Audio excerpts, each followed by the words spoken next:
Hello, everyone. Thank you for joining me for this conversation with David Silverman. My name is Amy Price, and I'm here representing Advancing Employment, which is a house at University of Georgia's Institute on Human Development and Disability. And here we are having a conversation on National Disability Employment Awareness Month. And my focus is really on employers and how do we support more employers throughout the state of Georgia to hire people with disabilities. So I'm really excited to have David join us for this conversation and just share from his experience. How do we support employers and how do employers have initiative to hire people with disabilities? So David, I'm going to turn it over to you to introduce yourself and tell us a little about who you are and the work that you do. Sure. Thanks, Amy. And it's great to be with you and have another opportunity to connect in together. So the space of diversity and inclusion has a personal and professional passion of mine. On a personal note, I have two sons. My oldest son, Josh, is 38 and is a person with disabilities. So every day when I wake up, I just know that Josh is my heart. On a professional level, it's a labor of love to have been able to spend time in this space, helping support organizations around doing wonderful things, both for our folks with disabilities in our communities. And I've learned by studying different businesses and having the experience that it's the right thing for our business. Beautiful. And I know that you have a position now with the James Emmett and Company doing some work there. So maybe just take another sentence or two to share about the work that you do there. Sure. I actually just recently joined the James Emmett Company as a corporate disability consultant and a program manager after having most recently spent 10 years in my career with Advance Auto Parts, with responsibility there for the last several years of leading the stand-up and the development of a program to hire people with disabilities, both from a supply chain standpoint and in our stores. And have had the pleasure prior to my most recent employment with JEC to have worked with them as business partners for the last several years, and very pleased and proud to be part of the leadership team. Very cool. Yeah, doing some good work there. So I'm going to dive into some of the questions I have for you today, David. So I'm wondering, you alluded to this a little bit in your opening, but why do you feel like hiring people with disabilities is actually good business for companies and employers and businesses? Sure, and that's a great question.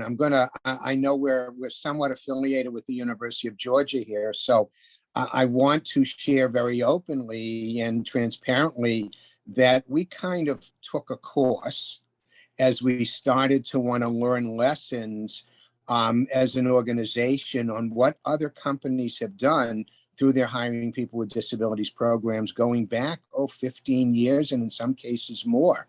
So I have spent time with 4 different organizations, learning the what, why, and how, meeting with organizations, spending time in their facilities, why they did what they did, how they did it, and what were some of the outcomes that made it, among other components, the right thing for the business, and learned some very, very valuable lessons. And Amy, if you're good, I'll be happy to share what some of those wonderful lessons were.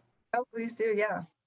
Okay. Yeah. So we've learned, and without the least bit of generalizing, that hiring people with disabilities from a retention standpoint, folks with disabilities with the right partnership and the right setup for success, the retention is high, the turnover is low, the morale can be increased, and just the esprit de corps can be taken to another level by employing people with disabilities. We learned how important it is, and we know how important it is for organizations to provide proper training, whether it's to the senior leadership, whether it's to the leadership on the ground, and whether it's to the leadership of the hourly associates and the hourly team members in a facility, because what that has done is that adds to the level of buy-in, ownership, knowledge, it takes away potentially at least some of that fear factor, if you will. So we've learned retention is a big plus. We've learned training and the increase in morale is a big plus. We learned lessons, and this is how we go to market at JEC, that the safety factor can be safer than safe, because that extra level of awareness, that extra level of tender loving care, that extra level of a person with a disability who may be compromised in one aspect, they tend to use other aspects maybe to another level that helps support a safer than safe environment. And that's just a couple of examples. When I think about the benefits for an organization hiring people with disabilities, along with being the right thing for the business, are the P&L favorabilities, the profit and loss favorabilities. Less turnover can equate to less overtime. Less turnover can equate to favorability on the spend that goes with training a new team member. And I would imagine during this time of the pandemic, where a lot of businesses are struggling to find quality employees, that it may even give more of a reason to do some of this, for all the reasons that you're talking about. And Amy, I think you make a great point. We're an advocate of alternative sources, where someone might have thought back, a handful of years, that there's the traditional route to recruit and source and hire. There's the traditional route, and there's the alternative route. And we have found, from a JEC standpoint, there's wonderful roads to travel and navigate in the person with disability space. And as we think about partnering traditionally, non-traditionally, through social media, through job boards, there's just a number of wonderful avenues to travel to source great candidates to support our client partners, our customer partners. And, speaking of partners, one of the things, we got to work together through your work at Advanced Auto Parts.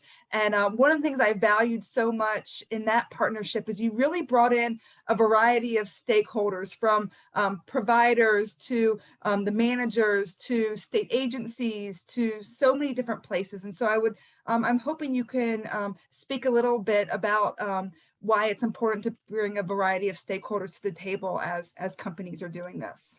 Sure, that's a great question. From a JEC standpoint, I just touched on it a moment ago, but I'd like to elaborate. We see and have learned there's tremendous impact to create, at the end of the day, an outcome that has sustainability attached to it.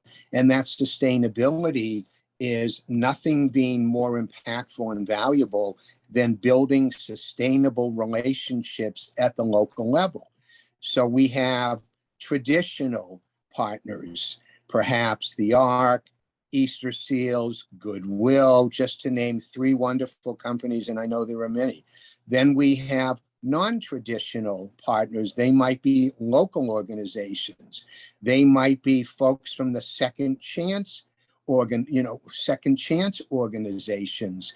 They may be folks from different partnerships, such as veterans. I can't think of an organization in America that wouldn't or shouldn't, in my opinion, want to hire more veterans and Right. give more veterans an opportunity. So there's just a couple of examples there.